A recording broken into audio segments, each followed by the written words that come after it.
It's time for the Ella Johnson Show.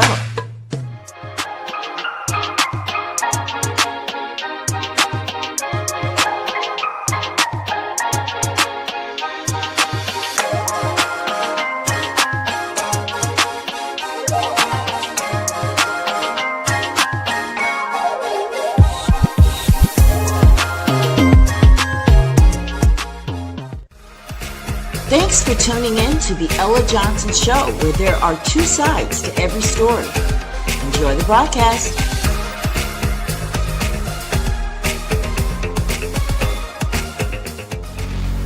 Stay tuned. Hello, everyone, and welcome to the Ella Johnson Show. Listen, I am super duper excited about tonight because we are having our first episode of Monroe County Uncovered. It's time for Monroe County to be uncovered. Listen, I am so excited. I know a lot of you are from Monroe that are watching tonight, and I want to say thank you so much. Thank you guys for always being supportive to the Ella Johnson Show. I just need you to do me a favor and share this broadcast. We need everyone to watch this broadcast tonight. If you're watching from YouTube, thank you. Thank you for those of you who have already subscribed. But if you're watching from YouTube and you haven't subscribed yet, now's the time to do it. You're already there. So I just want to welcome you all to the Ella Johnson Show tonight. We're going to have a great broadcast, a great conversation.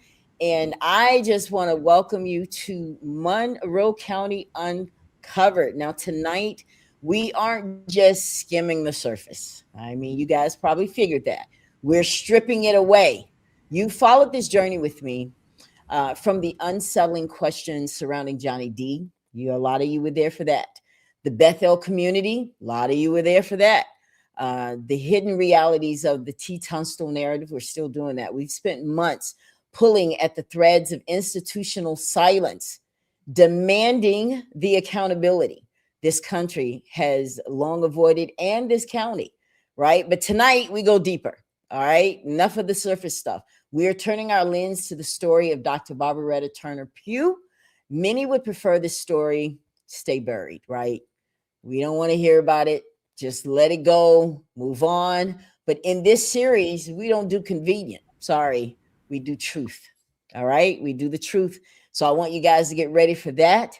But I want to introduce you to this woman because behind every headline, every anonymous letter, and every legal filing, there's a person, a career built on years of service, dedication to education, and a commitment. That's right. A commitment to the community of Monroe County. Now, with us tonight, Dr. Barbarietta Turner-Pugh has spent a significant portion of her life in the halls of academia, shaping the futures of the next generation. Y'all know it. You got to give it up. And navigating the complex landscape of our county's administration. Now, for many, she has been a mentor, a leader, and a standard bearer for what it means to serve with purpose. That's something we should all strive to do.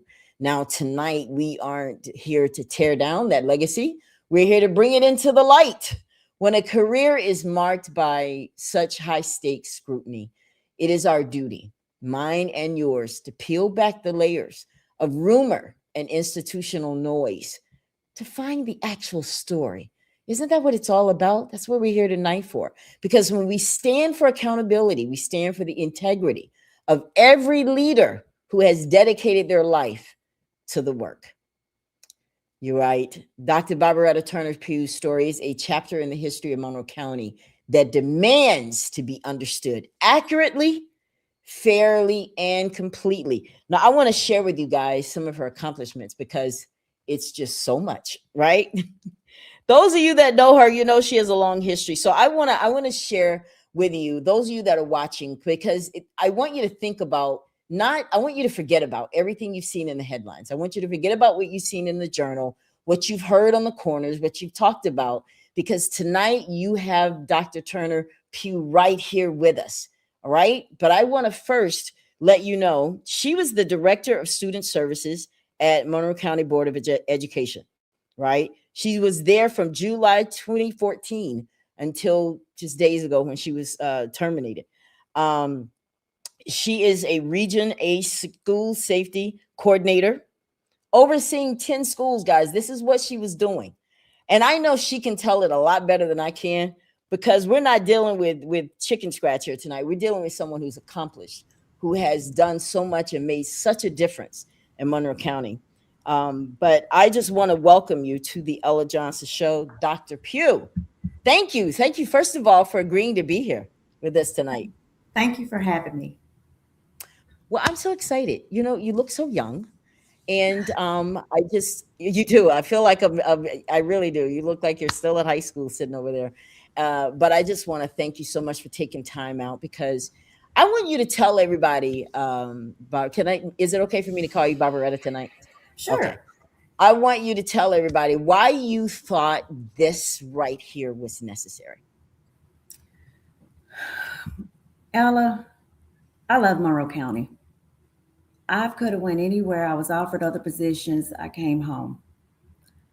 I worked tirelessly. I went back to my school where I graduated from, Monroe County High School. I love my students. I loved their accomplishments. Then I became a school counselor, and I had a new group of students at the middle school that I loved, and I fell in love with them. And then I was afforded the opportunity by Dr. Kathy Murphy to go to Monroe to the Central Office for Student Services. And, a lot of people felt like I got that position because of my mom. So I want to clear something up.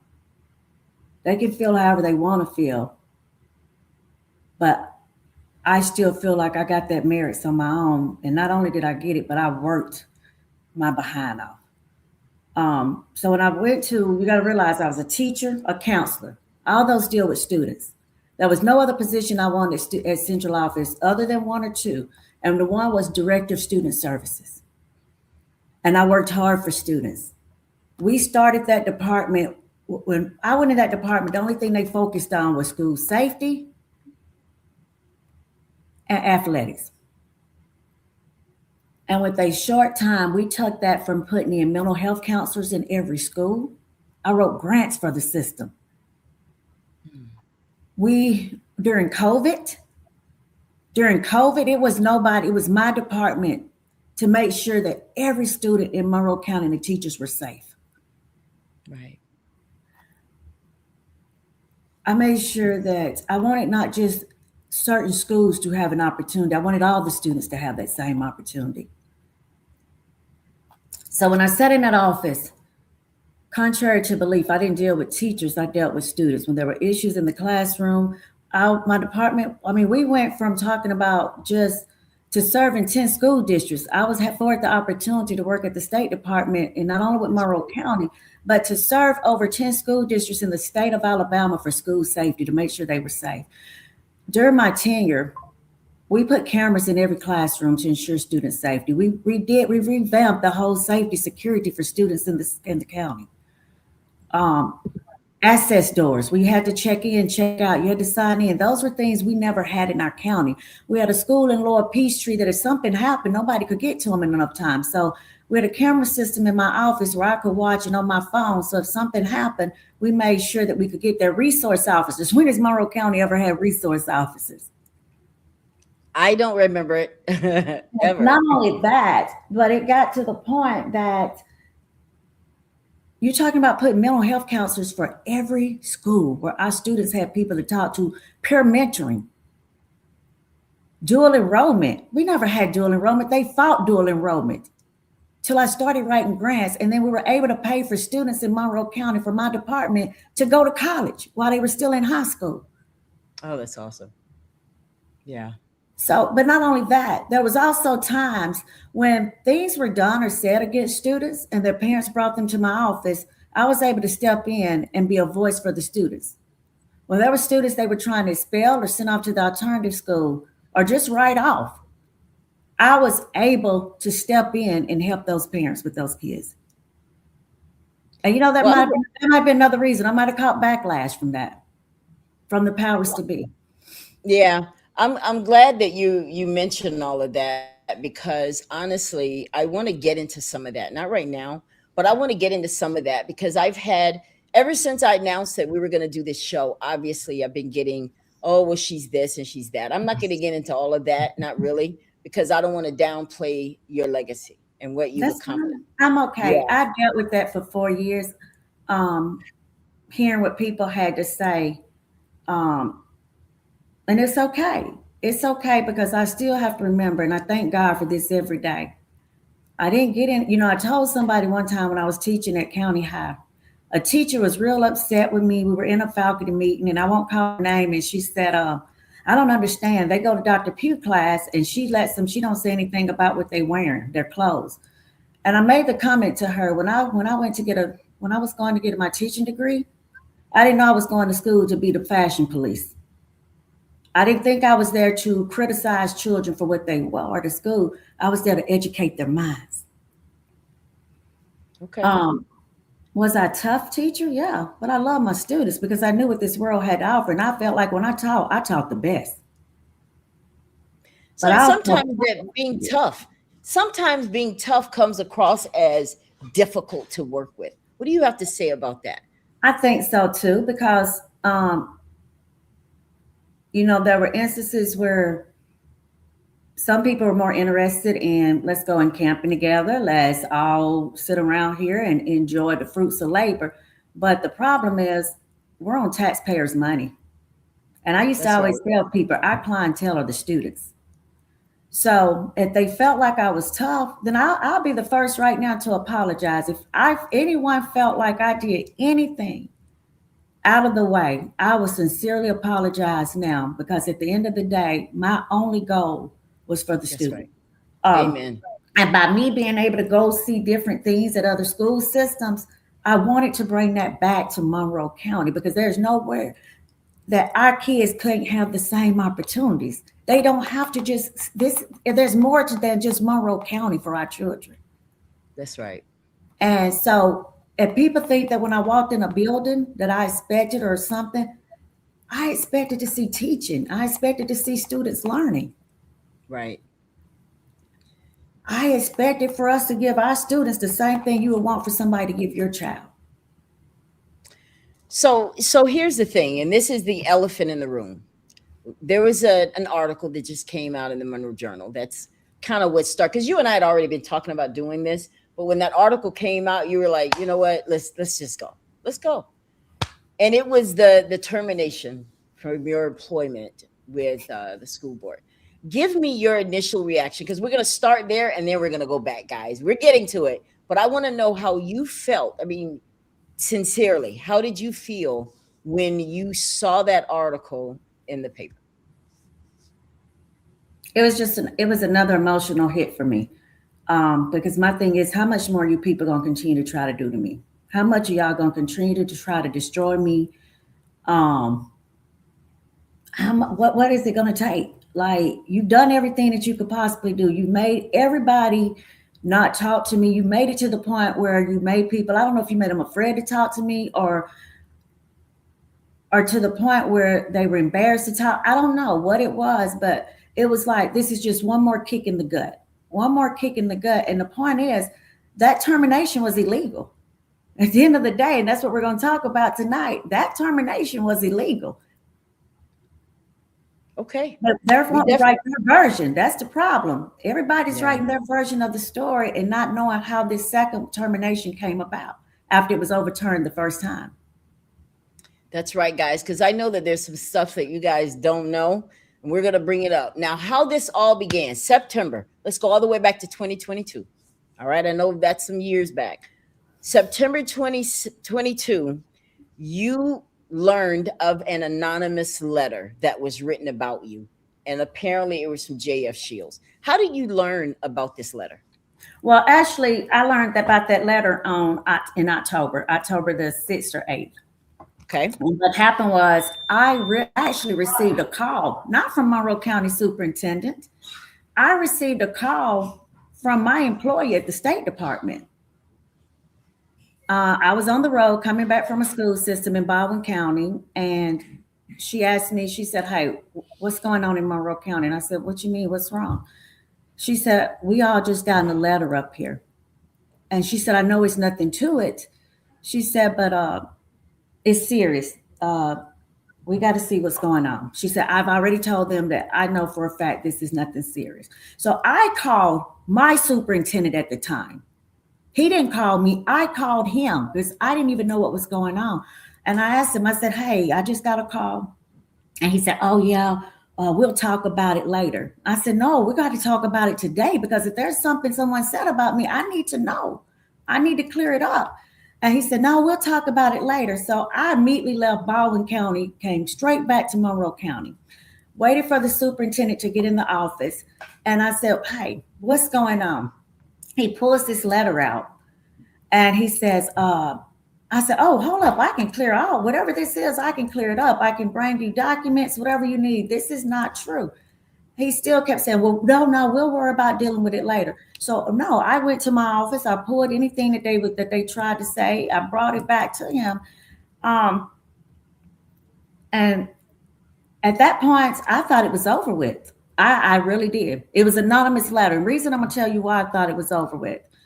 We're gonna talk about that because when you play a video clip that I played this week, it's gonna tie into that anonymous letter. But reason I thought it was over because before he came in, we had a superintendent that I worked under, Dr. Jeffers. He was interim. And Dr. Jeffers, I never forget, he received some anonymous letters on some teachers about putting their kids in the wrong school district, wrong school. They were out of whatever district. And so he brought me in and he said, I wasn't a doctor then. He said, Miss Turner, he said, I know you're aspiring to be a superintendent one day. And I said, yes, sir. He said, so I just received this letter. How would you handle this? And I said, well, I don't know who to contact. He said, exactly, it's anonymous. He said, so when you receive an anonymous letter, I'm going to show you what you do with them. And he put it in the trash. He said, because as a superintendent or any employee, if an individual does not have the credibility to come to you themselves and make themselves known, then we don't fool with anonymous letters. I don't go after staffs, children, and teachers based off anonymous letters. So technically, I just assumed this, and then I thought it was over with. I didn't think any more about it. I did not. He didn't say anything he was going to do with it. Like I said, I've already had received calls from the State Department. I figured it was over with. So let's address some of the stuff that's in this letter. Now, one thing I will say, Barbarietta, after reading this, it's definitely someone. Let me ask you this question before we get into that. Do you know who wrote this? No, I don't. Do I have No idea. ideas? I have ideas. Yes, I won't say it because then that can set me up That's for right. a lawsuit. But Yeah. and put it like this: I was told by some individuals who wrote it. Okay. I think that was being very cowardly that they didn't come forward with this. And because I personally, honestly, I don't know if did they investigate this person that brought this letter? How do we know they are credible? How do we know that they're the one that actually wrote it? I mean, you know what I'm saying? There's so many questions surrounding this. But let's talk about some of the stuff in here. They're accusing you of they allowed you to govern large amounts of federal funds without oversight, meaning nobody's watching you. You're doing whatever you want to do with the money. That you're directly responsible for more than $35,000 being paid to your daughter's boyfriend, as well as his LLC. So that's some of the stuff on this page. They're saying here that the tactics that you're using, you got a sorority sister that you've been giving money to. Can we talk about that? Sure, let's go back. Let's go back No, to the let's first. go to that one right there. Let's go to the Kimberly Taylor. Okay. So for the people that's online from Monroe County, if anybody see, this is where you know this letter is false. They said that Kimberly Taylor, Turner-Pugh sorority sister, payments are also suspicious. Kimberly Taylor is a white teacher from Excel High School. I have no dealings with Kimberly Taylor. Yeah. Wow. I mean, they're making some accusations here about there's no fiscal accountability as it relates to the funds afforded our children. It appears as if you're working in cahoots with her. Are you? Like this letter is all over the place. Then they go into here and they want them to review the Alabama Educator Code of Ethics, So glad she said that because we're going to get into the ethics in a second. But they're questioning because this letter went to the superintendent, all the board members, and state officials. And can Correct? we go down to the bottom about the Tom Bitby, the playground equipment? Okay. They received a grant application for Derek Pugh to fund a playground, and they said that there was no equipment, right? There we go. But there's Yeah. no playground. So when that came out, and they called Mr. Pugh told them there is playground equipment. The playground equipment was actually, and he sent them emails showing where he had received the playground equipment, contacted the former maintenance director, Paul Dean, on several occasions to come and have his crew to put the equipment up, and they never came. So when the former superintendent and the current superintendent went up to JF Shields, they found the playground equipment in the storage unit where it was locked up for safekeeping until someone from central office maintenance department could come and put it up. Wow.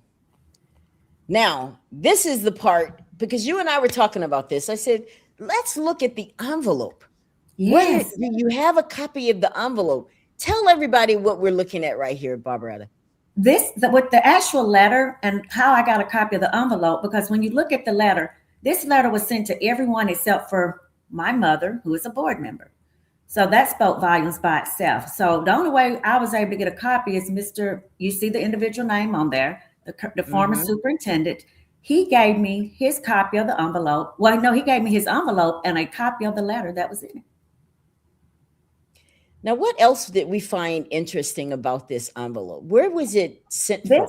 This envelope miraculously was sent from Jackson, Alabama. And the other thing that was miraculously about it, this letter, let's talk about this letter. This letter was written on September the 28th. What's ironic, and it's just go back and show it, you'll see the date. Can you see the date on there for that letter? Did you put that up there? No, it's cut off. I cut the date off. So September 28th is important because that is the day that I met with the former superintendent and I met with the former superintendent, Mr. Sheehan, and the former principal at Shields, Ms. Sophia Yarber, about the possibility of not continuing the 21st century JF Shields for the last year because we didn't meet the number of students that was required by the federal program. We were told by the internal evaluator, who had to have come in from the State Department, so let's go back to that. Let's talk about that real quick. I wrote a grant for $600,000 and got it for a 21st century program at JF Shields. And we'll talk about that in a minute. However, this is where this come in at. I met with them on September 28th because the external evaluator told us we gave you all a waiver for 2 years during COVID to not be able to meet the quota. However, this third year, you're going to have the number of students that's written in the grant. So when anybody that knows how federal programs work is that if you got federal money, you have to follow the parameters of the grant or you will be held in contempt and you will have to pay that money back. Absolutely. So I had Ms. Yarber to please send out something to the teachers and the students and parents. She sent me an email back saying, I can pull the email if we need to take a break, saying that she only could get 40-something students. Well, the grant was written for 150. So at that point, I met with her and Mr. Sheehan and said, guys, we are going to probably have to close this program this year and return the funds that we had for this year because we don't have the number of students to fulfill the program. Showed them what the external evaluator wrote up in her notes. Miraculously, this letter, Mr. Sheehan received this letter. I think the date on there is October the 6th or the 8th. But when they wrote this letter, I'm not can say who wrote it, but this letter was dated September 28th. Somebody went back and wrote this letter right after we had that conversation in the office. And the video is going to be so ironic. So I want y'all to put a pin right here and remember, it's very, very important. So we're gonna move on to the next thing here that we have. So what comes next, guys? Now there's a letter from the board's attorney. Okay, let's talk about this now, Barbarietta. The board has received a copy of this anonymous letter. Can you explain to our viewers what the board felt about this letter. It's right here. Well, I can't say what the board felt, but I can say that Mr. Sheehan turned over a copy of the letter to the board's attorney. And the board attorney wrote back and said this anonymous letter does not justify placing any employee of the board on administrative leave or detached duty. The authors of the letter chose not to reveal themselves. If they are unwilling to put their names on the letter, we should have corresponding questions about the veracity of the letter. To place someone on administrative leave or detached duty based on an anonymous letter removes your discretion in the administration of the Board of Education and places it in the hands of anonymous letter writers. Further, the letter does not include specific evidence of a crime. There is no allegation that any employee personally benefited from the payment of government funds, but only that the anonymous letter writer believes is suspicious. Further, the anonymous letter writer goes to great lengths to demonstrate that the individuals know each other or may have a relationships with each other. Yet, these relationships do not establish a violation of Alabama law. So now let's unwrap that. So basically, what you're saying then, Barbaretta, is that they also gave this packet of information to the board's attorney. Yes, This is ma'am. someone that's supposed to look out for you guys, make sure you're meeting all the standards of Alabama law, I Yes, guess. ma'am. Yes, So ma'am. he looked at their evidence and said, "There's nothing here. What are you guys doing? If the person can't come forward, why are we entertaining this? Anybody could have really wrote this letter. Like, we're gonna do this." But guess what? It didn't stop here, did it, No, Barbarella? no, ma'am. Next, administrative leave. This is where this letter comes into play. Now, talk to us around what happened when you received this letter from Mr. Sheehan, because this is Well, your letter saying that you're going to be on administrative leave. Let's talk well, about let's this. go. Let's talk back before that. Okay. So once I received a letter. Mr. Sheehan said, "Hey, there's nothing to it," which I knew it wasn't.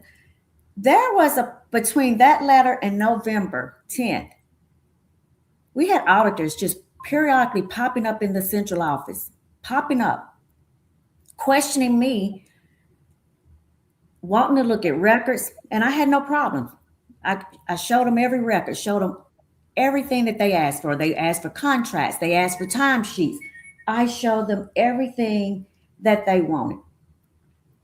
Even the head of the state auditor came in. She told them, there's no findings. Everything she has done, everything that she is supposed to have done correctly. Okay. Then I had a lady come down. We were getting ready. See, everybody doesn't know what was leading up to this point. At this point, I was in the process of writing a um, a $7.5 million grant. We had just getting ready to get approved for a $7.5 million grant from the Federal Education Department in Washington. We were building a mental health campus in Monroe County. Mm.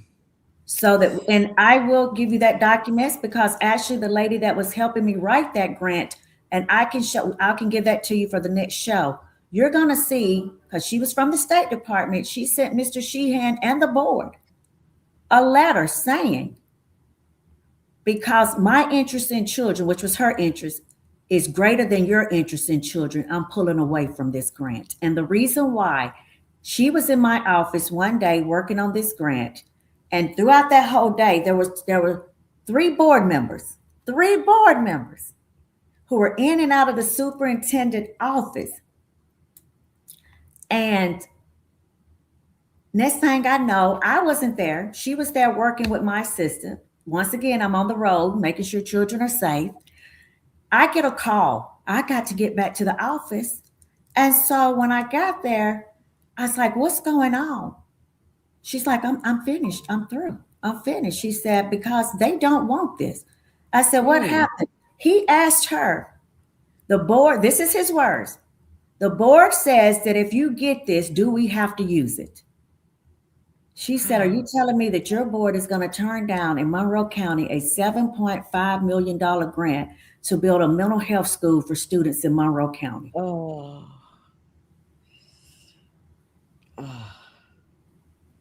I got on the, by that time he had left. I got on the phone. I called Mr. Sheehan. I was crying. I said, Mr. Sheehan, what did I do wrong? I'm sorry. If I did something wrong, I'm sorry. I don't have to do it. His words to me was, no, ma'am, I've got you. These board members, I don't understand what's going on. So once again, I didn't know. We were still thinking. And then at this point, I asked her, I said, please, let's just do this. Can we please do this? She said, yeah. She said, but they have got to understand that this is, everybody just can't go to Washington and get a $7.5 million grant. So, and it was for the kids, it was for our children. We were going to have to now, we were going to be the first to have a mental health facility on our campus. And let's talk about those social workers. I actually took them, they had to do a training. And they were at dinner with Baldwin County with the head of their student service director. At that time, they didn't have social workers in their system. This gentleman actually he offered my social workers, because I say they were mine, my ladies. They offered the social workers and the mental health nurse, he offered them an extreme salary to come to Baldwin County. That's how much innovative we were above Baldwin County at that point. Wow. So when we talked, I think we got back, we were talking, I think I kind of got off track, but I was saying that's just the thing. So in addition to that, I had a gentleman. I didn't put him in my office. They put him in my office, and we started working together real well. Mm-hmm. This gentleman had been in my office already for 3 years. 3 years, Ella. All of a sudden, Mr. Sheehan comes in the office saying, hey, there's nowhere I can put you, can I? And I won't call the gentleman's name. And he said, sir, I'm getting hassled by some board members. They want you out of this office. Oh. He said, huh? We didn't know. He said, well, don't worry. I told him I don't have nowhere to put you. So we went into his office because we knew we had cameras in mind. We'll talk about the camera system I had in my office. And I said, Mr. Sheehan, what's going on? I said, what is really going on? I'm going to say this without saying it. I called one name, the black male board member. I said, did he have anything? He said, no, it wasn't him. He said, he called the other name. It was the black female board member who's actually the chair of the board right now, but it wasn't my mother. So it was the other one. And this is from Grace Sheehan, who says that she wants him out your office. I don't know what's going on. What's her issue with you and your family? And I said, well, Miss Sheehan, I don't know. I said, we're here for the kids. So let's not worry about that. I love her and she loves us. And next thing I know, I get a letter. Okay. So I appreciate you giving us. So it sounds like you're telling me that this is personal. I don't know. All I know is that on November the 10th, this is how the letter came about. We were at the board meeting because my mom and Miss Kidd were supposed to be getting sworn in that night, but it got taken over to December. That same night, Mr. Sheehan was up for a raise. And he didn't get that raise that night. My mom was the lone holder out. She recommended that they wait. Next thing I know, I was not on the agenda. There was nothing about me on the agenda. Next thing I know, when the meeting is over, he walks over to me. He says, I need to see you in my office now. I said, yes, sir. I go to his office, him, Mr. Hanks, who was the HR director at the time and federal programs director. Mr. Sheehan pulls this letter out of his binder, hands it to me. I look at it. And I said, wait. I said, what's going on? I can explain. I said, what is this? I said, this isn't true. His words to me was, give me my keys, get your stuff, and get out of my building and out of my face. Just like that. Give me your keys, get out of my building and out of my face and get your stuff. I heard someone crying. I looked behind, and my son, because my son is used to always come in there and play in his office when he would come to central office in the evening. I said, get up, Alex, get up. I walked in the hall. I grabbed my purse. I didn't get anything else out that office. I got my purse. I gave him his keys. I walked back to the front. I gave the letter to my mom and Mr. Smith. Neither, I don't know. My mom was like, "What's going on? What's going on?" And I called my dad and I left. Now let's talk about the letter, because there's something very interesting here. This part that's highlighted, he says that evidence has been presented to me that signatures on time and effort sheets and actual time spent working pertaining to the 21st century program at JF Shields for your time and effort were falsified. Yes, ma'am. That's forgery. That's forgery. That's serious. Technically, they were saying that I forged, he and Sophia Yarber said that I forged their name on my time sheets. And those are the sheets that you sign to verify the hours that you work. We're going to get to that because that's going to be very interesting, guys. Now, what is this he's talking about, Dr. Killingsworth? Because there's a lot of conversation here about that. Explain to everybody where Dr. Killingsworth comes in and why did he have contention with you about that? Dr. Killingsworth was the federal programs director. She is the federal programs director at the state of Alabama for the state school system. Please be mindful that within the 3 years that we had this grant, I never met or spoke with Dr. Killingsworth. Never seen her. She never came down and monitored our grant. Our grant was monitored by a different individual in the office in Montgomery. So because this letter came to her office, all of a sudden, I think they started having conversations, the anonymous letter. I get a letter from Mr. Sheehan on October 17th prior to this letter saying that Dr. Killingsworth says you can't shut the program down. Who told you you had that authority? From the State Department. And I can give you that letter for the next time. I have it here. In turn, I sent him back. Matter of fact, I don't know if you can see me. Here's the letter he sent me on October 17th. I sent it back.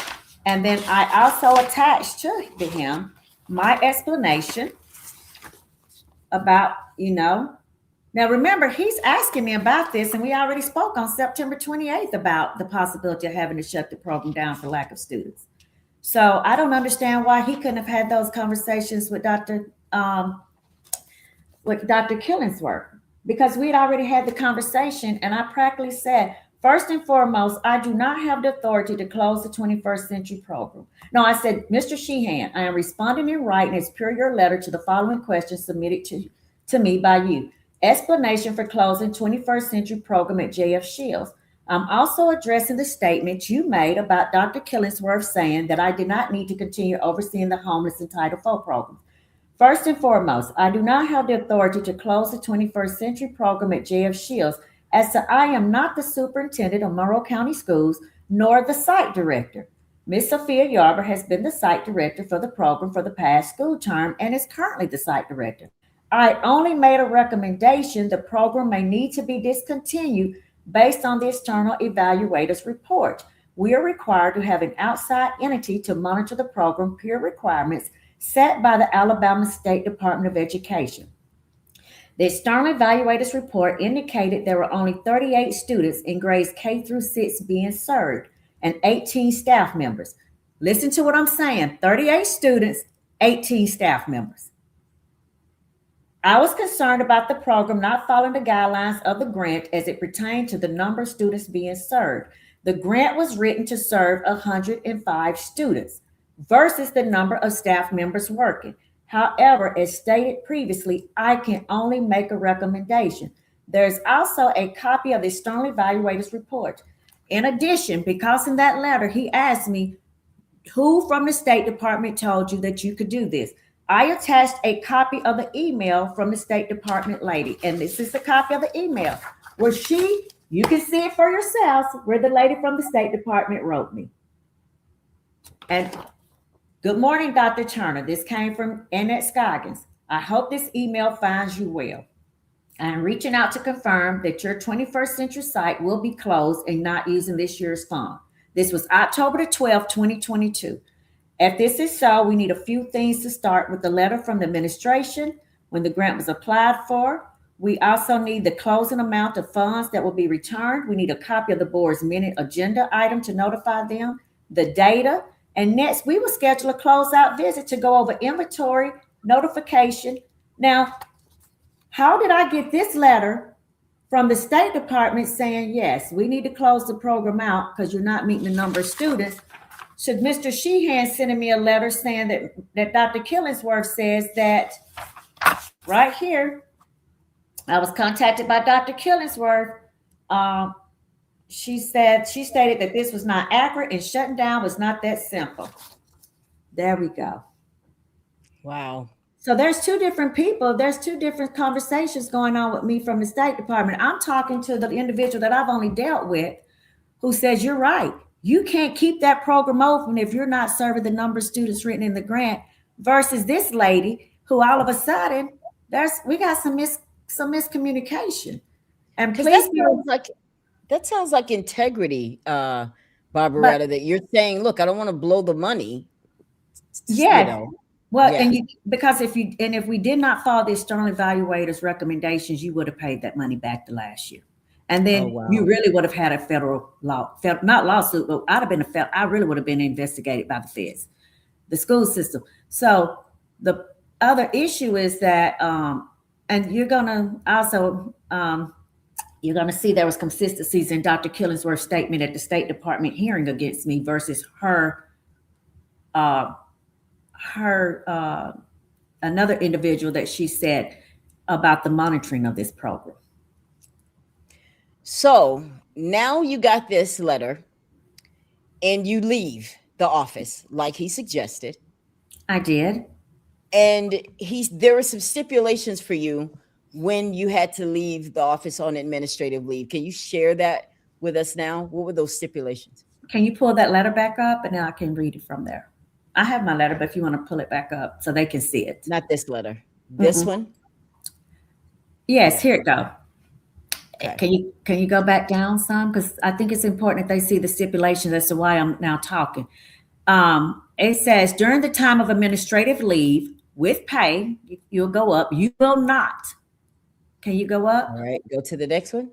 You will not be allowed in or on any Monroe County Board of Education facility or property, with the exception of you acting in your role as the parent of your child, or to attend board meetings. Staying away from board. Now, this is what he says. Staying away from board premises helps eliminate any suggestion that you're interfering with the investigation. The question is, why was there an investigation when the board attorney had already said I'd done nothing wrong? Very good question. You are further instructed that you shall not communicate with any Board of Education employee other than the investigator assigned to this matter. Well, who is the investigator? Because no one ever contacted me for 3 years. So are you telling us then, is it your testimony here today that there was no investigation? I can't really tell you because I was not allowed on any board. Nobody came to me. I'll put it like this: within the 3 years, no board member, no superintendent, no HR director, no federal programs director, or any investigator other than from the ethics spoke to me. I never spoke to anyone from Monroe County Board of Education. I was not given due process. I was not even allowed to come in and present my case. Now I want to go back to, because there's some discrepancy here about the first hearing. I want you to clear that up, because people can read online and they can see that there was some kind of discrepancy with the date you showed up. You showed up on the day before the hearing, and the next day when you and your attorney didn't show up, they carried on, and that's when they moved on. Before we do that hearing came after. So I think before we even go there, we need to talk about how it was already cleared before we even had that hearing with the ethics. All right. So let's do that. That's next, right here. The ethics. Mr. Sheehan, the superintendent, sent a letter of complaint against me to the Ethics Commission for the state of Alabama and to the Alabama State Department of Education. But you need to go back first to the letter that was sent against me before you even show this. Is this it? Okay, yes. Here it On November Yeah. the 8th, the Alabama Ethics Commission. Remember now, he even sent this on November the 8th before he even put me on leave. Oh, So what does that tell you? wow. Okay. On November 8th, the Alabama Ethics Commission received a written complaint alleging that you may have violated the Alabama ethics laws by using your position as an employee at the Monroe County Board of Education to personally benefit yourself or others. And I do remember that the board attorney said that I did not. And that's the thing. It says no public official, you all can read that, can use his official position to obtain personal gain for himself or herself or family members. Okay? That's right. Mm-hmm. Within 3 days of receipt of this letter, please call my office and schedule a personal interview. This will be only your only. So at that time, I knew it was time to hire an attorney. That's right. So you hire an attorney. Now, this is the thing. I want to talk about this ethics and how it works. Because when they sent this letter, did they send evidence to them? The same stuff they sent to your board attorneys. What did they send ethics other than this letter? I'm really not sure. I'm not sure. I think it actually was word of mouth. Well, it was word of mouth because what they didn't understand, there was a new law that had just been put in. And that new law was put in by Vivian Figures. There were situations where people were going before the ethics and they were not allowed to get the documents of what was brought up against them. This was the year that that law went into effect. So only information that I have is actually, and they're going to be dropped, are the ethics, the investigator, when he is talking to certain individuals at the Monroe County Board of Education. So I have that evidence. I was given that evidence of the investigator conversation. And there's two investigators. You had Kara Stapleton, and then you had a guy that investigated. So there was two investigators that was on this case. That's how serious it had went. Wow. So now you showed up. Now I want you to, because when you told me this last night, it was so profound when you said, what did they say to you when you showed up and they said, what's going to happen to you if they find you guilty? If they find that you violated ethics, what did they say what would happen next? When we finally got a hearing date to go to the Ethics Commission, that first day, there's no one in there. I didn't even, my lawyer, she tell me, I guess she was like, it was kind of like a shock factor. And she said she need to be that way. Because she said, you need to be able to tell your truth. They have to know that everything you're saying is the truth.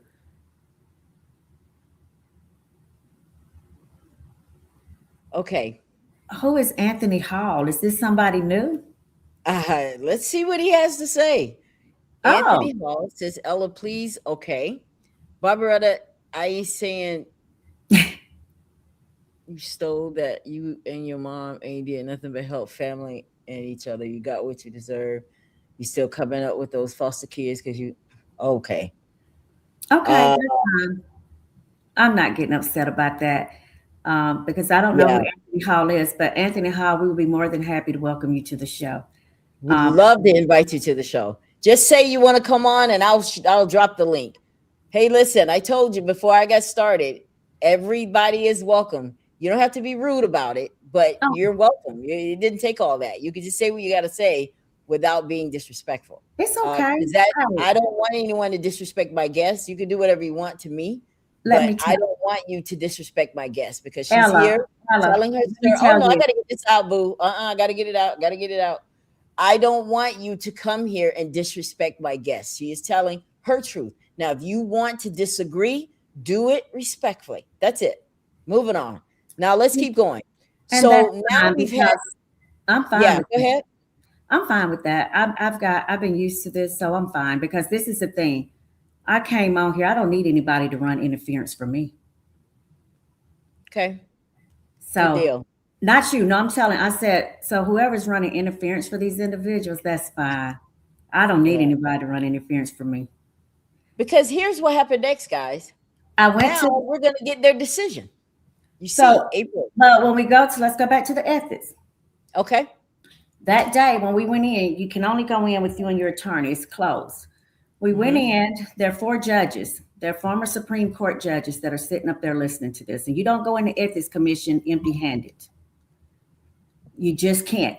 There's documents that they have to get from you, from them throughout the whole time. So in the process, before we even went to court, I was still having to submit, my lawyer was having to submit evidence. When we got there, I was sworn in, and the first thing that came out the presiding judge's mouth was, "You do know that you're under grand federal jury indictment." And I said, "Excuse me?" He said, "You're under grand jury federal indictment." Not from Monroe County, but this hit from the state. That's how big this had got. He said that if you're found guilty, we would turn you over to the Attorney General office for prosecution. I said, "Yes, sir, I understand." At that point, my lawyer got ready to talk. They told my lawyer, "You're only here for backup. We're going to ask the questions, and she's going to give us the answers and the evidence to support it." That's what I did for the entire day. I was asked questions about every allegation. I gave my answers. I backed it up with the evidence. After that, the investigator then met with some more witnesses. They had to meet separately. And then they said they would render a decision, and that's the decision you're going to see next. That's it. Okay, here we go. So next, the ethics, this is the case number, and here's their decision. Let's read that out. Dear Dr. Turner-Pugh, a complaint was filed against you alleging that you violated the provisions of the Alabama ethics law. The complaint has been investigated by the Commission Investigator Lansford. The results of that investigation were presented to the members of the Alabama Ethics Commission at their meeting held April 3rd, 2024. The commission concluded upon review of the evidence from the investigation, that's from both sides, that there was not probable cause to believe that you violate the Alabama ethics law. Accordingly, the complaint has been dismissed. Now put that in plain terms for everybody that's in the back. What does that really mean? That means that Barbarietta Turner, contrary to Mr. Anthony Hall, you did not steal any money from Monroe County. You did not forge any signatures, and you are free. The case against you that was alleged against you by Monroe County school system has been dismissed in your favor. I was supposed to return back to work. So you were supposed to return back to work, but I want to go back now. Let's go back. We got an anonymous letter that says you stole money. We have your superintendent at the time who said that we are dismissing you because you falsified records. You forged stuff. But then all of that same evidence, he looked at the same thing the Ethics Commission looked at, and they said, we don't see anything here, which equates exactly what the board's attorneys said. So now you get this letter, you're excited, right, Barbarietta? What did you think? Oh, man. Excited? One, I wasn't even worried about my job at that point. It was more that I knew that I wasn't going to prison, because if I didn't have the evidence to back this up, because that day, I will tell you, when we went in, we had met with them. We had to come back and meet with them. And then they sent the letter in the mail. When we got in, that's when they told us, the guys, and this is what the judge said to me. He said, all charges have been dismissed against you. He said, and I will say one thing, you're an impeccable record keeper. His words was, I don't know why people do what they do or say what they say, but on the behalf of these group of judges, we want to apologize what was done to you and pray that you continue to do what you do for students. And I said, and this is what I said to them. I'll be honest. I was crying, and I said, but what about the people that's been before you that didn't have evidence? They didn't have documents, and the room got quiet. And I thanked each of them for giving me the opportunity to present my evidence. But what I was really grateful for was that I wasn't going to prison on false charges and my children not having me. That's right. And like you said, this is very key, guys, because this is why this show tonight is so important, because you think you know and you don't. You don't know what people are really going through. What I saw a picture of all of what she's been keeping over these years to prove her innocence. I saw it, and I'm just blown by what you've had to go through. And at this moment, you're thinking, okay, surely I'm going to be embraced back into my job by the Department of by the Monroe County Board of Education. But what happened? I didn't hear anything. I didn't hear anything. They got this letter. The letter was never presented. I mean, let me take that back. I can't say that. If it was presented, I never heard anything. I never heard. The next thing that I heard was that I was being taken before the Alabama State Department of Education.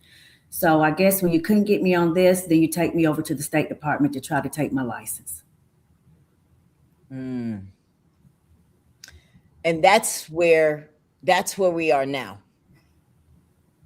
Now tell everybody what that means if they decide first of all, who makes the decision whether or not you lose your license? You go before an administrative judge.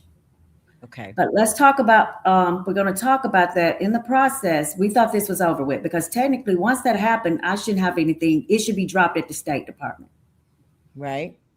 So I guess now you can show the charges now that it was filed that he sent to the State Department because they're the same charges. Yeah, and that's the part I thought I had that in here.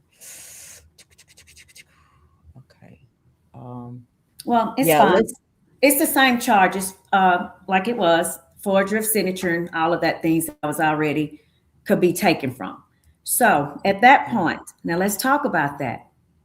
And I'm going to be real careful because that case is still pending, so I'm not going to say a lot about it. But I will say this. There it goes. Here we go.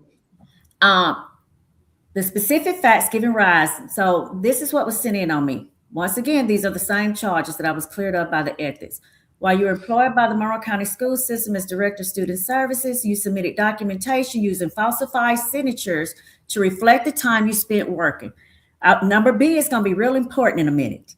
The falsified signatures were those of Greg Sheehan, the Monroe County Board of Education Superintendent, and Sophia Yarber, the J.F. Shields High School Principal. The documentation that you submitted to the Monroe County School System included false information about the time that you worked regarding the program. In fact, you rarely visit the campus where the 21st Century program was located. The documents indicated that you falsified information to obtain approximately $28,000 in program money. And as the program director, because you were responsible for the oversight, your conduct, they said, led me to unallowable, I want you to remember that word, unallowed expenses in the amount of $97,307.80. Those are some pretty hefty. Those are pretty hefty charges. Yeah, that's pretty hefty there. Okay. So when you couldn't get me on the anonymous letter, we're going to try something else. Now, is this after the ethics board has cleared you? Yes, ma'am. So they're still trying? Yes, ma'am. Yes, ma'am. Wow. Without even any evidence of any of this? Yes, ma'am. Now, should we show them the conversation that Sheehan had in court about the falsified? Are we ready for that yet? That's fine because that case just took precedent. We just went to case. And we just had this case. This just came up in March. And he was subpoenaed by my attorney. He says, let me check real. I can't, that live 58 is over it. I can't read it. Oh, yeah. I want to ask one thing in regard to, or maybe this is just a statement. I think I mentioned this to, I would like to mention to you, Judge. Also, the department's initial notice to Turner-Pugh mentions an allegation about, and then Mr. Sheehan says his signature potentially being forged. Well, we're not making that claim at this time. Explain that. He says, I think Mr. Sheehan has informed me that he is not certain whether that could have happened, and we are no longer asserting that particular claim. My lawyer says, Judge, if they're withdrawing their claim that she forged Mr. Sheehan's signature, no objection to it. The court said, I wouldn't expect you would. The lawyer for the State Department says Mr. Sheehan is at an accurate description of their conversation. Mr. Sheehan says, yes. He said about your signature, he said it is. To be honest with you, With every investigator that have come through and spoke with me, I've made it very clear. You signed so many papers, I could not sit there and claim that I did or did not, that that was not my signature. There's no possible way for me to remember that exactly. Mm. Wow. Now explain that to everybody. What did And we that, just and read? since everybody wants to keep going back saying this was 2022, no, sweet, no, people. We just went to court for this in March of 4th of 2026. We just went to court for this. So, what in a nutshell, what this means, guys, is What he that is he saying recant. that what Yeah. he's saying is that she didn't forge my name. Now, I want y'all to go back to the anonymous letter, the administrative leave letter, the ethics commission letter. It's very consistent. Forgery. But now, when the ethics comes out and says, we don't see anything wrong, which means they didn't see forgery, now, before I perjure myself, let me just clear this up. Now, Barbaretta, do you think that that information made its way back to the ethics board? That, hey, look, I gave you guys some false information because I know I said that she forged, but I'm now I don't have amnesia anymore. Now I remember that she really didn't. I want you to consider that. Even though they cleared you, but he needs to clear his records. Do you agree? I can't say if it's made it back to the ethics because the ethics case was back in 2024 when I was cleared. Mm. So, how And did this you just feel came about out. that? This just came out. How did I feel that day?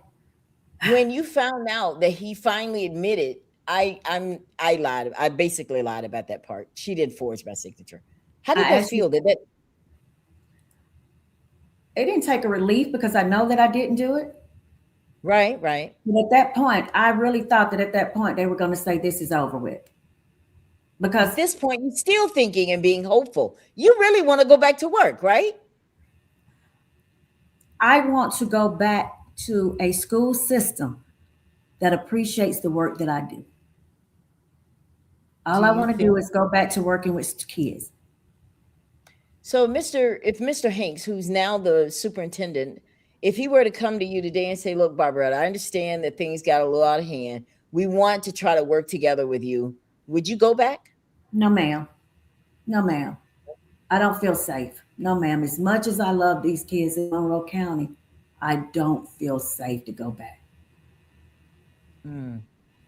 Have you had a conversation with Marty Hanks since he's been the superintendent? No, ma'am. What I got from them was when the termination was appealed in my favor. I got a note posted to my door telling me I was back on administrative leave the same day. So at this point, they're still trying to get you out of there, even though there's no proof. Why do you think that is? Who can we say who do you feel is behind this? Do you want to not say who you feel is behind this? Well, all we got to say is who put me on leave. Who put you on leave? Superintendent and the board. They agreed. They all unanimously agreed to put you back on leave. Yes, ma'am. But your mom Well, my recused mom, herself. my mom cannot say anything. She That's right. cannot have any conversations. And let's be clear, they don't have any conversations with her. So your sister here, thank you, Lenari. She says, so to be clear, the ethics cleared you of all charges. I think that's very important because I don't think a lot of people may or may not have known that, but you were cleared of all charges, but you got these sad clown people still trying to say you stole money. Are they still saying that are they still trying to say that you stole money? I guess according to that gentleman that was in the chat, they are. Oh, wow. Because in my mind, I'm thinking that if you stole money, I would want to recover that money. Well, let's talk So, about that. yeah. When I left the board and was put on leave, I left $10.5 million worth of grant money on the table. Let's see if anybody can account for where that money went because I wasn't there. Ah. But Yeah, don't you have to put the funds, whatever grant you wrote it for, it has to go toward those, I right? wasn't there, but I do know in depositions that was brought up, and some individuals couldn't account for it, or either they just didn't want to account for it. So this is what we're going to do right now. I want to play the first clip that you dropped this week so that you can explain to everybody what it's all about. Y'all Yes, ready? ma'am. Mm-hmm. And why today? Because I ain't told the board this. I've been going back and forth on, I'm trying to say that I told Valerie whether or not I'm going to actually go through with it, make sure it's right. I'll say this sounds like I could care less if I lose Howard. You understand what I'm trying to say? I don't want to lose White because I think White's going to be a good administrator. You understand what I'm trying to say? And I don't want him to up and jump ship on us and go back to Clark County. Still, I may just take that chance to go with it anyway. You know what I'm trying to say? Yeah, I don't think he would do it. I hope not. I don't think he would do it. I think he'd be okay because I wouldn't say nothing to me about Commissioner Chatandra because she called me in the fall and wrote this damn 2-page letter talking about how she was being targeted because she was dealing with discipline in county high. Now, give us the set it up for us and tell us what that clip was all about. In the midst of the time, there have been some grumblings about the individual that was the principal at that school at that time, and that wasn't Miss Howard. She was the assistant principal. So there were talks about moving that gentleman to central office, Okay. or to some other position.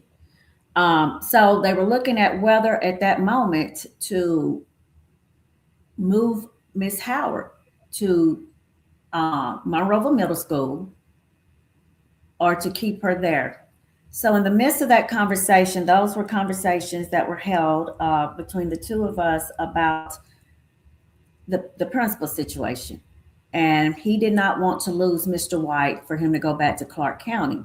So his whole thing was, I could care less if Miss Howard is here or not. I don't care about losing her because she keeps writing me these letters talking about grumbling about people coming at her or him or whoever pertaining to how she disciplines students. Now, and at that time, it's where I stepped up and said, well, we cannot, we have to be careful. I said, you got to be careful. I said, this young lady has been there. She's worked, she's earned it. She's done a great job at Monroe County High with the students. She was a teacher when I was there. She worked wonderful with the students when I was there. I said, give her an opportunity and just see what she can do. I think she can do wonderful things. Right. And I was hit for that. I was, What do you mean? Well, in other words, I wasn't asking you for your opinion. I was telling you what steps I was going to make. And I said, sure. Yes, sir. I'm fine with that. And that's fine. Because at the end of the day, and if anyone notices, Miss Howard was moved after I was put on leave. So what was his issue with her? I don't know. I really can't tell you what it was. It was, I don't know. That I can't tell you what. I mean, because she was being effective. She helped bring the score up because Monroe was failing. Mm-hmm. The high school was failing, and she came in and made a difference. I had the privilege But she of meeting her. wasn't the principal at that time. She was the assistant at that time. She was the assistant. Mm-hmm. But she was still, but then after the principal left, she became the interim, correct? Mm-hmm. Mm-hmm. Okay. So while she was the interim, she was making a difference. Yes. She was an interim, and that's when that conversation was up about that, because by that time that individual had came to central office with us, and that's when they were talking about moving her to the middle school, and there was some back and forth about it. Unbelievable. I mean, I wonder how people feel. I want to ask you guys, those of you that are watching this broadcast, how would you feel knowing that here you are serving in your purpose, and then you find out that the leader of the organization is the one doing all the talking? Like, how did that make you feel for Miss Howard to hear him speak about her that way? I had an issue when he spoke about anyone about that way, because once again, like I told you, our job was to serve the students. We're here. We don't have a job if we don't have individuals in the classroom, if we don't have the parents. That's right. But I also knew that I needed to record these conversations. Let's talk about that. How in the world were you able to get? How did you make this happen? Because I'm sure Because nobody knew that you had these recordings. let's So go how did back. you do Let's go back before that. Couple of years, I was in my office one night working. I had been out my office the day before in a school system. I came back in, and I think people were so used to me seeing me make copies on the copy machine, no one knew that I actually used to copy in my office. I noticed when I try to print something out, it says copy, the printer's not hooked up. They had a board meeting that night. I never forget. They were at J.U. Blacksher. I just kept saying my printer. So when I went to see why my printer was unplugged, there was a cord attached to it. I took a picture. I text Mr. Sheehan and said, somebody's plugged a device to my computer. He said, what? And so he texted me back and said, hold it, I'll come. So he came actually that night from the board meeting to get it. I asked someone, I took a picture and I asked someone that I knew that knew about computers, and they said, oh my God, they said, let me come. And they did. They came and cleaned and did a swipe of my whole system.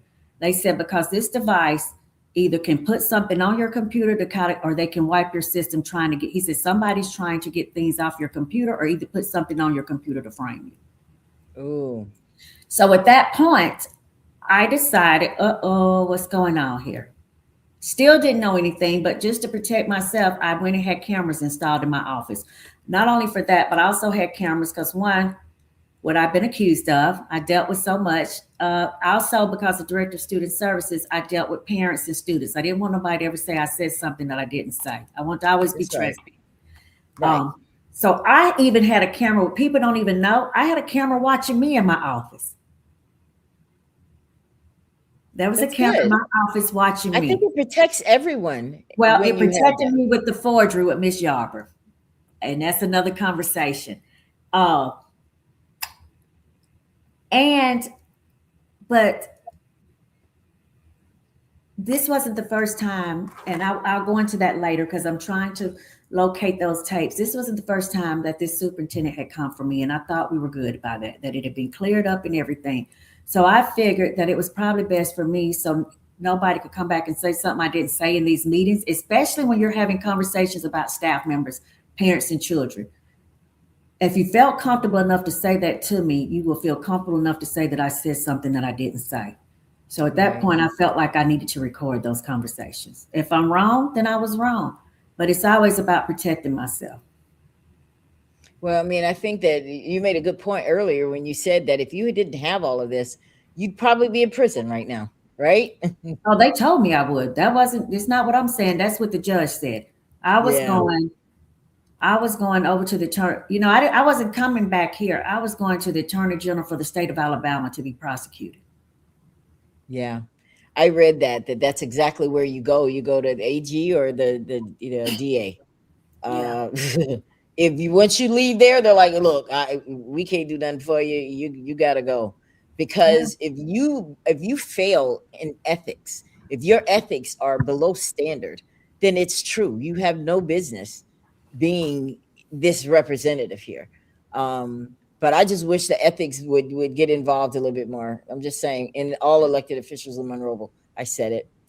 All right. So Miss Dari says here, unprofessional racism is still alive and working in Monroe. Do you agree with that statement, Barbara?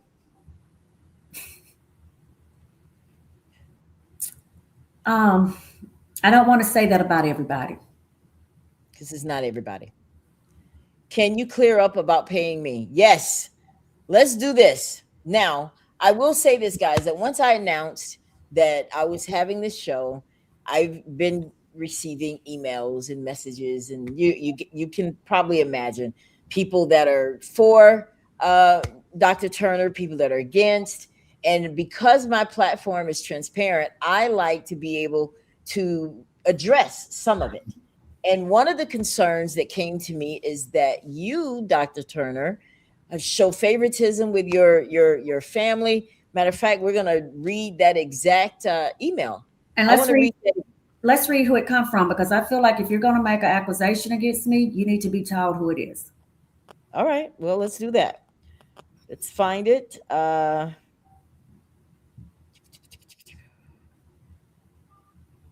it, dang it, dang it. Where is it? Ooh.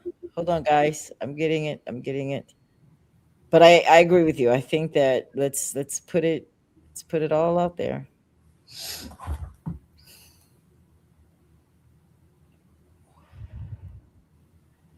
Oh my goodness. Can you believe I can't? Oh, you know what? Maybe I'm in the wrong. Okay, let's go ahead. Let's keep talking about something else. Um, no, I really need to find this letter. Where is it? Yes, ma'am. Oh, here we go. Here we go. Here we go. All right. The letter came to me and it came from Tiffany um, Lowry. Don't know who she is, but she sent me and I told her that I would definitely address this on the show Can I because, like say I said, something? sure, sure. Uh, Seems like whoever this Tiffany Lowry is, if that's her real name, seems like she's a teacher from out of Mobile. So let's go ahead. We're gonna put it out there. Let's put it out there. I don't know a Let's put it. Tiffany Lowry. I don't know her connections to Monroe County. I don't know her. All right, let's go. She says, "Good morning. I'm just curious as to why this is being brought up now. Those videos are 8 years old. The superintendent has retired, and there are many facts that seem to be left out of the conversation." She says, "Did she tell you about paying her daughter's boyfriend $10,000 for a 5-minute speech or paying her sister $8,000 a month as a contract nurse during the summer? Did she tell you that before she became upset with teachers, she removed printers from a school program that served children? Did she tell you about the complaints regarding her attitude and how she was removed from working directly with students and teaching? I hope you have all the facts before taking a position. The financial records are public and can be reviewed to see how much money was paid to her and members of her family. If she was truly concerned about teachers, parents, and students, why wait 8 years to share these recordings? It seems more likely that this is being brought up now because she was terminated. Also, much of what she is posting has nothing to do with her situation. So I'm not sure how sharing it is helping her case.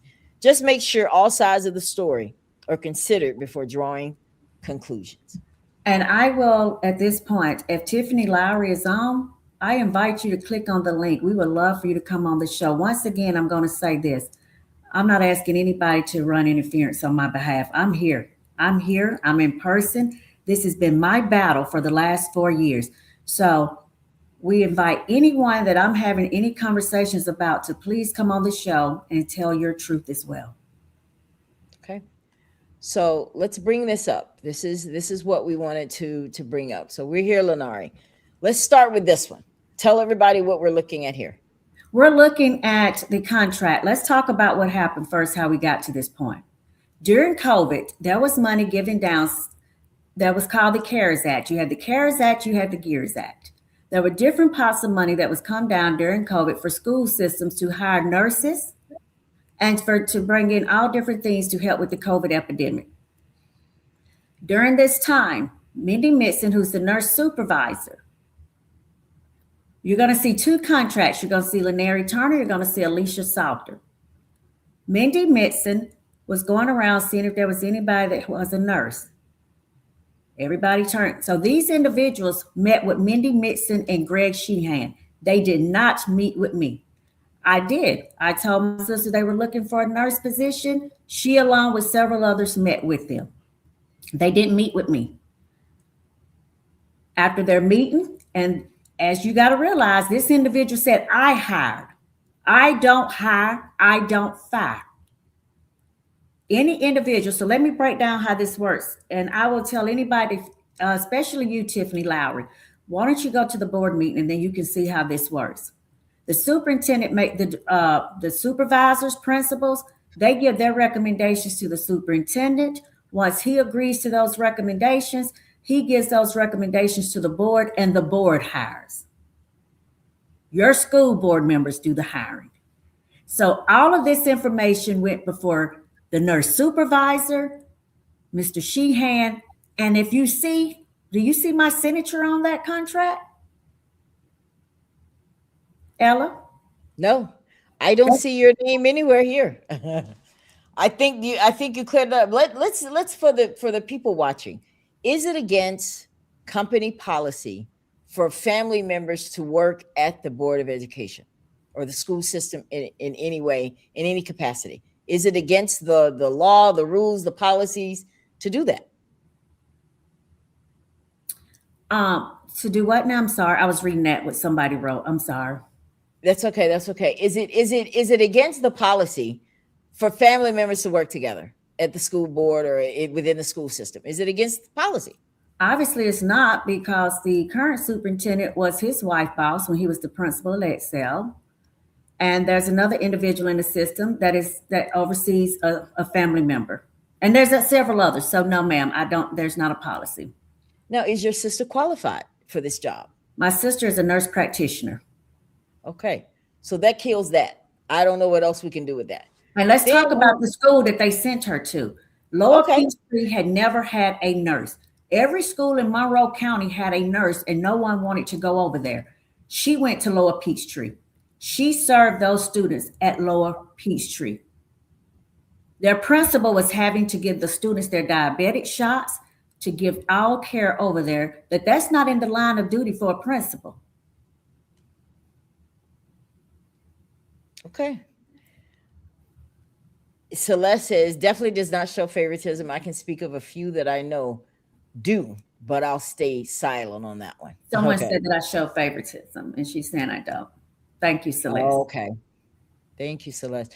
So in other words, then you're telling me, Barbarietta, that there are a lot of family members that work within this system. Yes, ma'am. Oh, okay. So then I don't understand then, why is it a big deal that you have family? Because I mean, you guys are educators. Well, let's go back. This young lady said that I hired my sister. Now you're only showing one contract. She worked for 3 years. So that means the board hired her 1 year, 2 year, 3rd year. If that was a problem, why did they hire? And why am I being the one that said that I did it? Where is this coming from? Where is this young lady getting her information from? Then let's move on to the next accusation. She said that your daughter's boyfriend was making $10,000 for a 5-minute speech. All right, let's talk about that. In 2017, I believe, we did what's called College to Career, where you bring all these different colleges down to come in for our seniors, juniors and seniors. The first time this individual ever came to Monroe County, he came from Miles College. Miles College sent him down. And at that time, I didn't know him, and my daughter didn't know him. So this individual had been down. When we started getting mental health grants, I was writing mental health grants up to $300,000 and $400,000 for our district. That's how we got the mental health social workers and all the team. We didn't even have peer mentors in our system. We were able to use that money for peer mentors for our students. So one of the parameters of that is you have people to come in and talk to the students. I sent out a blanket text to different colleges, and this young man was sent down. So when we talk about this, let's look at anybody that I can't speak for other directors, so I will not speak. But in my department, anyone that I bring in or anything that we do, I always run it through the superintendent. And because it's federal programs money, I have to run it through the federal programs director, who is now the current superintendent. I always run that dot. So they don't even get to see me. The superintendent vets them, talks with them, looks over the contract. If he decides to go into a contract with them, he does. He takes it to the board, and the board approve it. So if you bring the contract back up, you will see 2 discrepancies in this young lady's statement. Can you bring that back up, please? Because I'm seeing just myself. Yeah, here we go. Okay. The contract was only for how much, Ella? I'll let you tell it. $4,500. Not $10,000. Who signed that contract? Sheehan. Okay, that's not in the contract. That's the requisition that has to go to him. Can you bring the contract up? No, I just have this right here, right now. No, you have the contract. Let's see. I have to pull it from another page. Hold on a second. Let's get it. Yeah, everything needs to come out, because I don't want anybody to think that I did anything illegal and taking money. Right. I don't take money from students in the school systems. I give to students. I don't take. Okay. Let's see. Oh, yeah. Where is it? Where is it? It should have been with that. It should have been with that Yeah. document. I It's got to come up because it's going to show who signed that contract and approved it. I'll have to get it later. That I needs to don't. come up because in his contract, it needs to show because that contract, I really would like that contract up tonight because she made an accusation against me and I have the right to defend myself. She said he spoke for 5 minutes. His contract shows his schedule. Sure did. I'll find it. I'll get it. Oh my gosh. When I saved it, Do I need to resend it to you? Yeah, send it to me. Do it. Send it to me right here in the chat on the show. I The don't know show how to private chat. I don't know how to do that. I don't. That's okay. Yeah, just send it to Ella Johnson Show real quick, and we'll pull it up. We'll pull it up right now, guys, because I definitely want to make sure because I only saved a portion of it. I didn't save all of it. That's what happened. But I want to bring while up. we're talking about that, hold Yeah. on. You said because wait a minute. Go ahead. You can so if everybody just hold on for just a second. Y'all just hold on. Just sit tight right there. Go and Okay. find it. Okay, Yeah. I'm gonna resend it to you. What do you want me to send it to? Just send it to the Ella Johnson Show real quick. Mm-hmm. I want to be as transparent I can with the people. No, I hear you. I don't blame you. This is your reputation and your life we're dealing with. That's what the purpose of the show is to bring it all out. And I did not want to. I know we're going to go to about why was he there. I was telling. We had several individuals that came. So when you have to come and talk about mental health, I don't agree in bringing in these big companies and these big contract people who the kids are not going to relate to. I always remember that. This young man, and I'm not going to go into his life story because he already told it to the students. However, we were dealing with a lot of mental health issues with our kids in the system. This young man, during his senior year of high school, went to school one day, came home, and found his mom dead from a heart attack. In the same retrospect, within that period of time, he was left by himself, only with his grandmother to raise him. During that time, you think about it as a young man, as a senior, and you find that. So he was dealing with all those emotional issues. He still managed to graduate, but this is where it got deep. He went to college.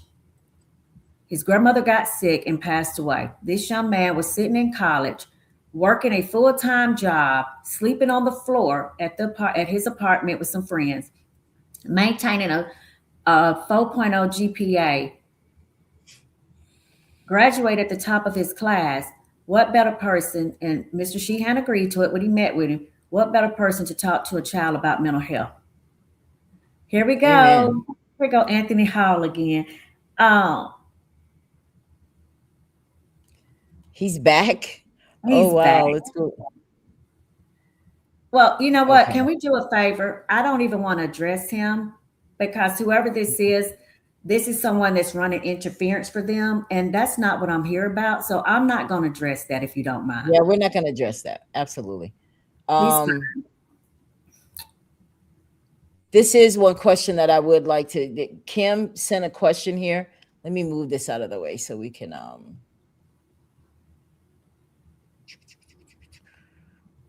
Let's move that out of the way. Let's take a couple of this question right here. Defamation lawsuits being planned.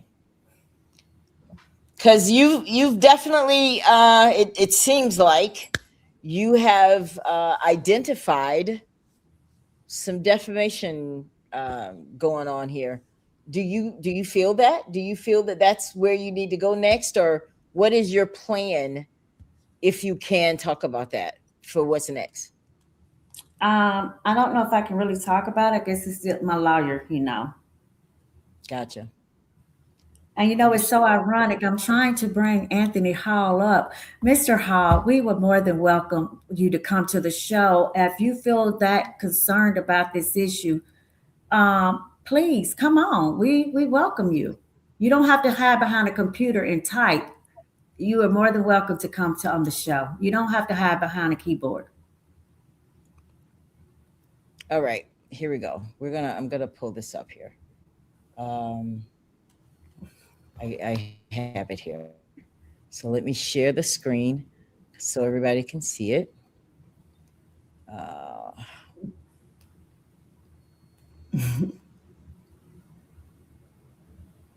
all right, here we go.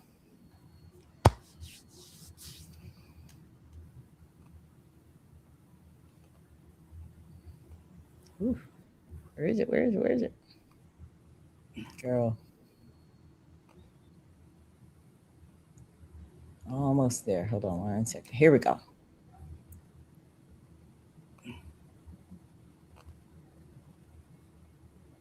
This is it. Yes, ma'am. All right. You're going to see that every document that was done was signed by Mr. Sheehan. That's the purchase order. You have to do a purchase order. And that doesn't even go through my department. That goes through the federal programs bookkeeper. My hands are not even on it. Ooh. Oh my gosh. Where's the second page?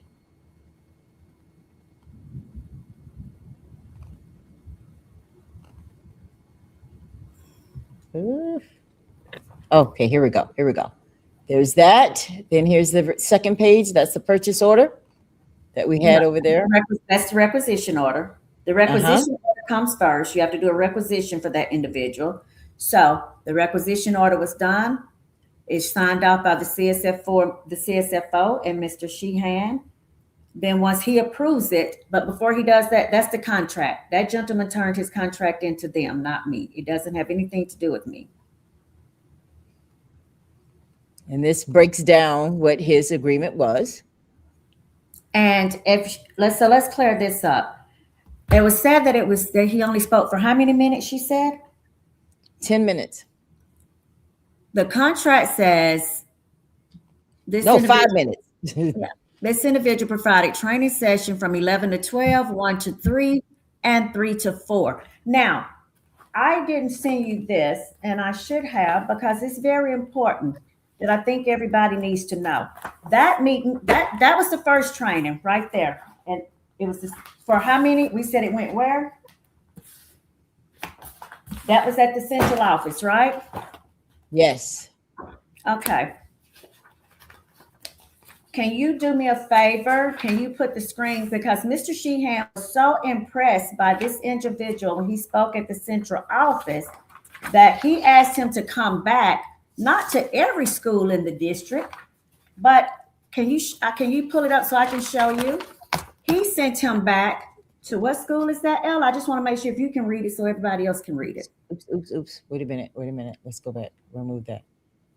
Let's bring you and me back. I'm sorry. Okay. What school did he go back to? Is that Monroe County? This is Monroe County Board of Education. If you can read the whole thing. All right, let's see here. Move it back some. Department of Student Services, Keyshawn Roach. What school did he go to? J.U. Blackshear. Thank you. For peer mentor training. He was impressed because he was in that training with him on June, that he called him to come back, and he sent him to JUB to speak with their students at JUB. Now, Tiffany Lowry, how would you know that information? Tiffany Lowry, whoever's having you to run interference need to tell you the truth. It wasn't 45, it wasn't 10,000, honey. The board paid him out of a grant that wasn't board money. It was a grant, $4,500. And Lenari says, and as a matter of fact, I actually shorted myself because nurses during COVID was making more money than my contract was. But during that time, no nurse was willing to drive to Lower Peachtree. And thank you so much for your work, Lenari, being there and doing good work. It's so good to see people living and walking in their purpose and not giving a dang what nobody thinks. I love it. Doris, because she said that I will have to talk to Minnie myself if I wanted that job. So I want to make sure I bring up the comments. The only time it is you came Can up. you bring? I need you to bring those contracts. You only brought one contract. I need you to bring up the contract to show who signed Laneri Turner's contracts. They need to know that I did not sign those contracts. Gotcha. I need you to bring up where the nursing supervisor signed those contracts. Let's do it. Let's do it. Let's do it. I got it right here. All right. We're gonna be transparent. That's right. All right. Let me go so I can share the screen with everybody. That's what it's all about tonight, guys. We want y'all to see it. We don't want to talk about it. Let me hear. I'm gonna have to stop sharing. And to this. be honest, guys, I'm on longer than I promised. I was only gonna do 30 minutes tonight. You definitely are on longer than you said, because you said 30, 45 minutes. And I told you that's not going to be enough time. But I wanted to respect your time, your space. Hey, can you do me a favor? Can you do me a favor? Sure. Please take that comment from Miss Benita Bonner off. I don't want anybody talking about another individual on this show. I'm not for that. I'm not here for that. Please. Where is it? It just came up. I'm not for that. I'm not. Okay. Let's see here. I don't know if you can take, I'd rather, if you can take those comments off. That's not what this show is about. Yeah. I will, Please take that off. Show it. Yeah, I'll have to take it later. Because it's not letting me do that right now. Okay. But I hear what you understand, because I said that before we started this broadcast, guys. Let's keep everything respectful. We don't have to put other people down, really. We're just trying to talk about with you guys the facts. We're bringing you what we have. I don't mind anybody coming for me. I just don't want them coming for someone else. I'm okay with taking these hits. I've taken them for the last 4 years plus. I'm okay with this. Okay, let's bring up this contract now. Let's try to get it here. Where is it?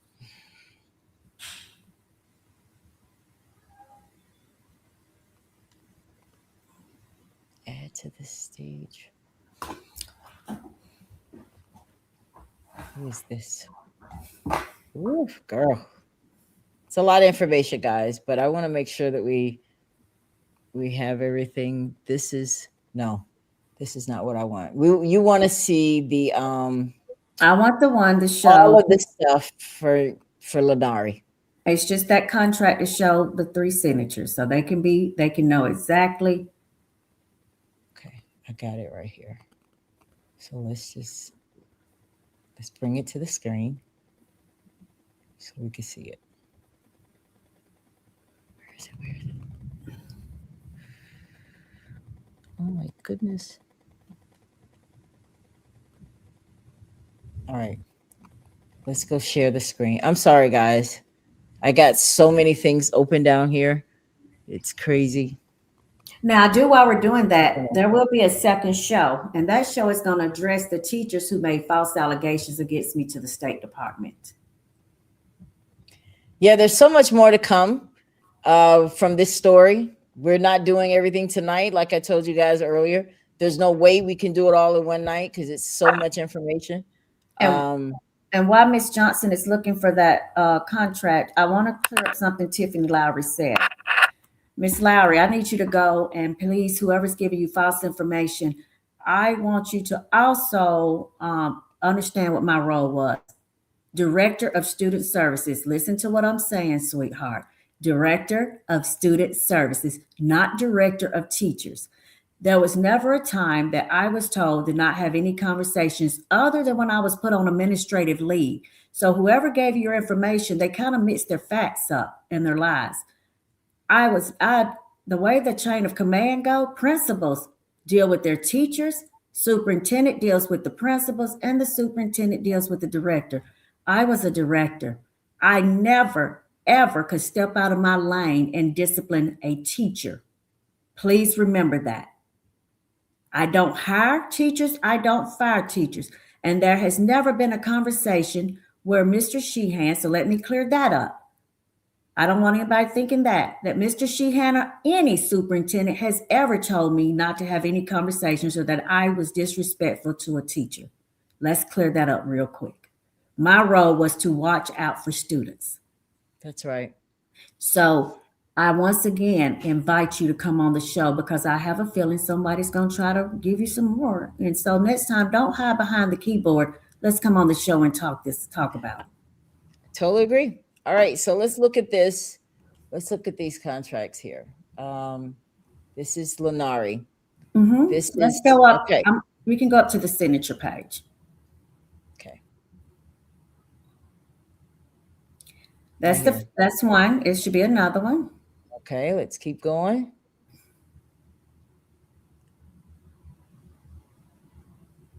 There's another one. Oh, there we go. There is the nurse supervisor. That's who that is who supervised the nurses, not Barbarietta Turner. Look at that signature real well, everyone. That wasn't me. Your name is nowhere here. No, ma'am. And that's now we're on contract number 3. Contract number 3.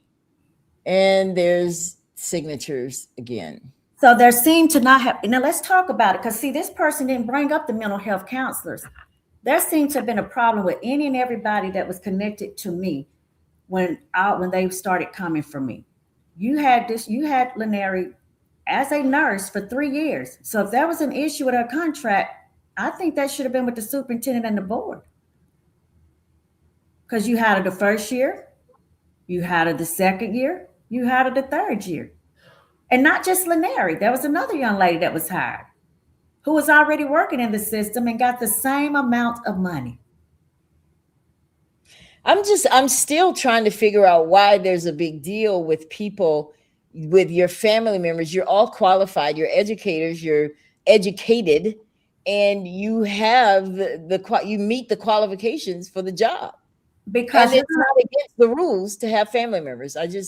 You're going to hear a tape that comes up that I'm going to drop really soon that was made. And this is not a Barbarietta tape. This is coming strictly from the Ethics Commission when they spoke to different individuals here in the school system.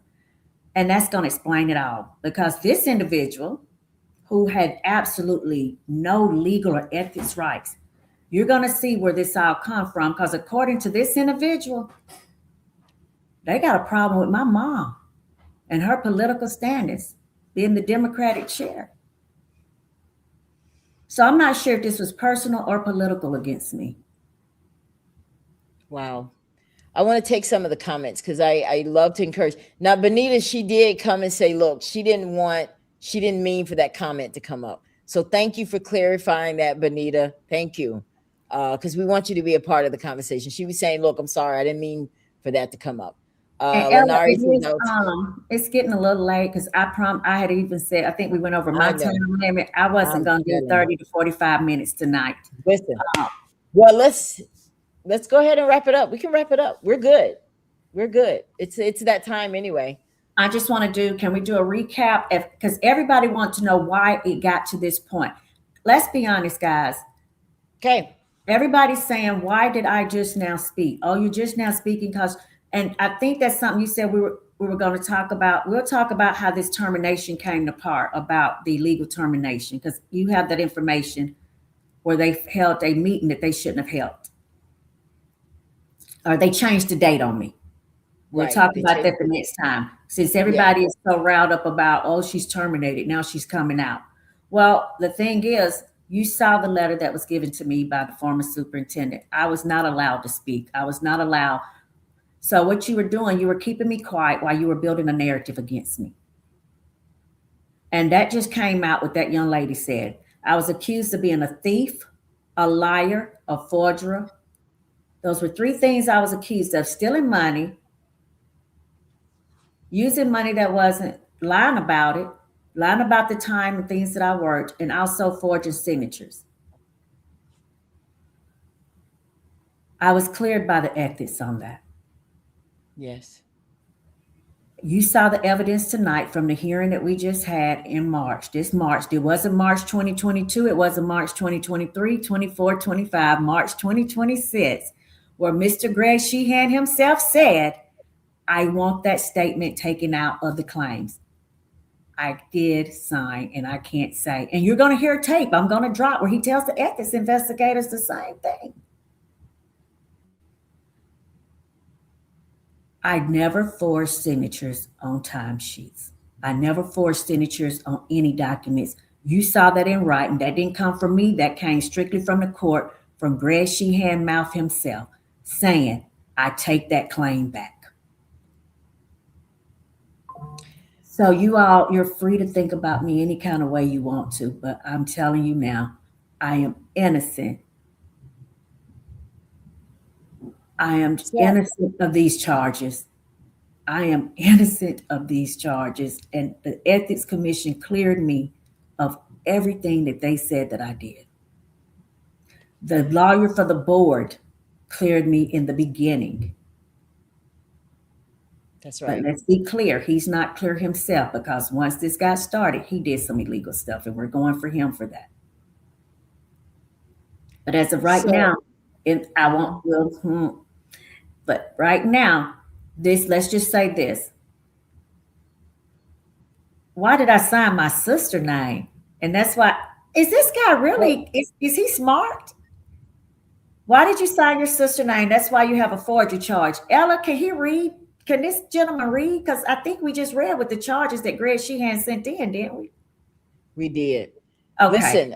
Listen, we're gonna wrap up. I mean, Anthony, I really wish you could come with some more productive conversation, because I want you to be a part of it, because we want to have a show.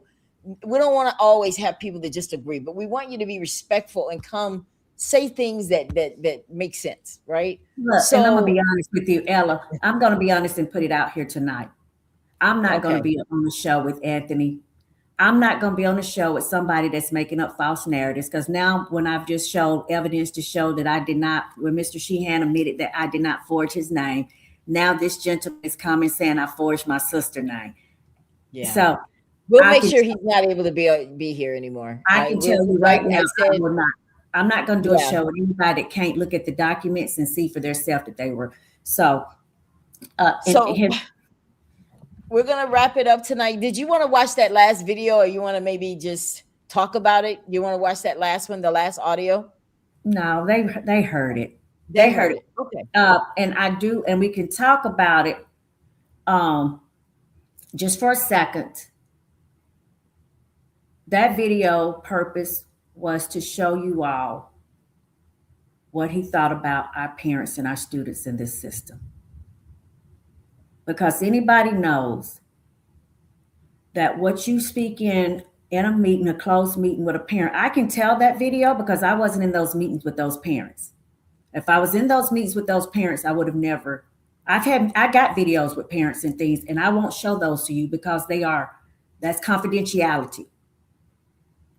However, when he talked to me about them, he had absolutely no right to have those conversations, because those were closed behind doors conversations. And not me. Remember, that's just not me. That is a whole staff of individuals that he had that conversation with about those parents.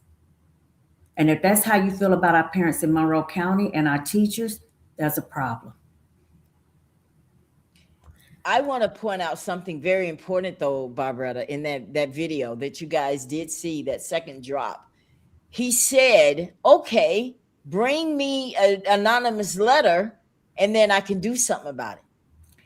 In that audio, Mr. Sheehan says the gentleman that came into his office that he said was reeking of marijuana. If you remember, and go back if you don't, hear the video, the gentleman says, well, I smoke with 4 of your teachers. He said, tell me their name. The gentleman says, I won't do that at this time.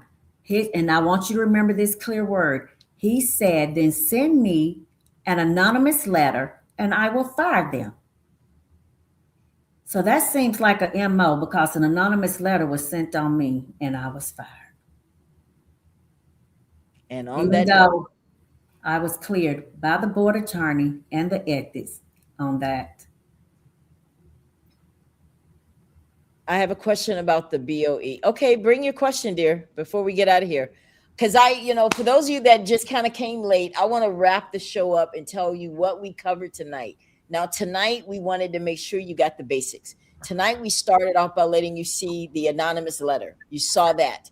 You got to see that anonymous letter from J.F. Shields that came from Jackson was sent to all of these board members, talking about all this stuff that Dr. Turner supposedly had done. Okay, from that's where the administrative leave letter came. Then the ethics, she was cleared of all charges at the ethics commission. That's very clear, guys.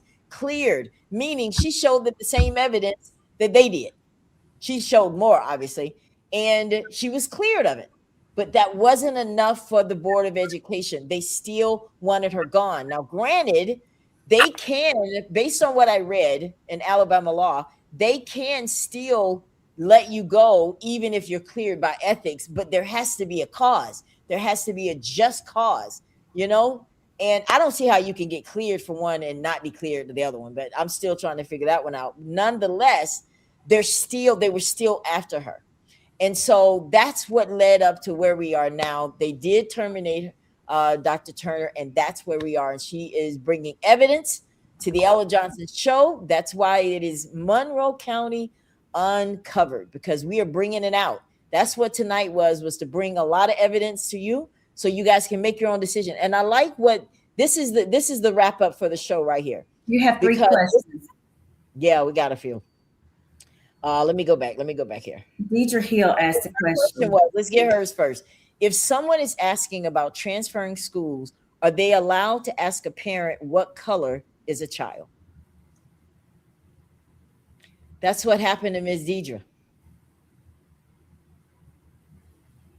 No, ma'am. No, ma'am. You hear that, Deidre? Loud and clear. All right. Doris says, so will you still teach in Monroe County? No, ma'am. No. She doesn't feel safe anymore. I felt that very offensive. Also, when I had a concern, they never wanted to listen, ever. Miss Doris, I would love to, but when you've gone through what I've gone through, I don't know if I do one thing, if I do something, I'll be walking on needles, pins and needles. I don't feel safe. And I should never be at the point where I don't feel safe at my own home. Amen. Well, I want you to have last word, Doctor, because we're getting ready to get out of here with a great show. We'll be back next week, guys, with more drops. Yeah, there'll be more drops. They're good drops. I just want to thank everybody for signing on tonight. Whether you believe that I did this or not, my goal was just for everybody to hear my side of the story, because I wasn't able, and I want you to see why I was just now coming up, why I wasn't able to tell it, because I was put on a gag order. I couldn't even, and it hurt. I couldn't even go to my son's school other than to drop him off. I wasn't able to go to any of his events. My niece that graduated from JUB, I wasn't even able to go to her graduation, because if I did, I would have been, of course, arrested, because I would have been violating. So I thank you so much for listening. I appreciate each and every one of you. I just want to show, I'm being honest. And I guess a lot of people said, why do you even care? I just want to show the people I did not take money from their kids. I did not take money for these students, and I would never do that. I appreciate it. And we're going to end with this comment from Ms. Deborah Stallworth. She says, you have clearly cleared yourself. That's what it was all about, was making sure that you guys had all the information. I'm not telling you what to believe, what to think, or whatever. We proved it.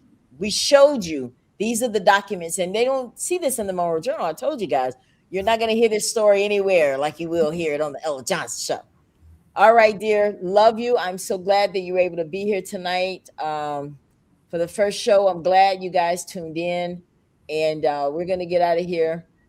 But I do want you all now, listen. It's a great show. There's going to be some Thank drops. you for sharing your side. Can you hear me? Disrespect is very unnecessary. Yes, go ahead. Y'all stay tuned. There are going to be some exciting drops next week. Can't wait. Well, we'll be back here this same time next week, guys, 8:30 p.m. Eastern, 7:30 p.m. Central, right here on the Ella Johnson Show. And we appreciate all the compliments and all the comments. You know, we try to bring them all up, guys, but there's so many, they're so fast, and, you know, we're just trying to do the best we can here. Well, anyway, you guys have a great evening. Anything else you'd like to say, Dr. Pugh, before we go? No, ma'am. Nothing. All right. Sounds good, guys. Have a great evening, and we'll see you next time. Thank you. Thank you so much for tuning in to the Ella Johnson Show. We'll see you next time. We are supporters of the Ella Johnson Show. We live in South Korea. We have been watching Ella Johnson Show for like a year now. And we love her show. Her show is very inspirational, motivational, and educational.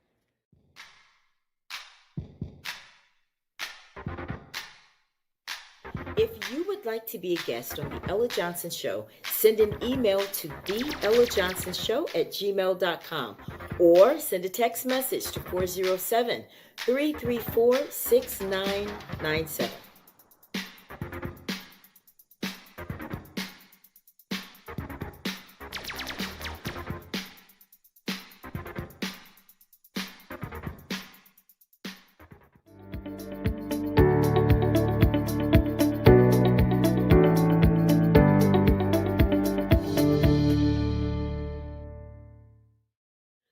We love Ella Johnson Show.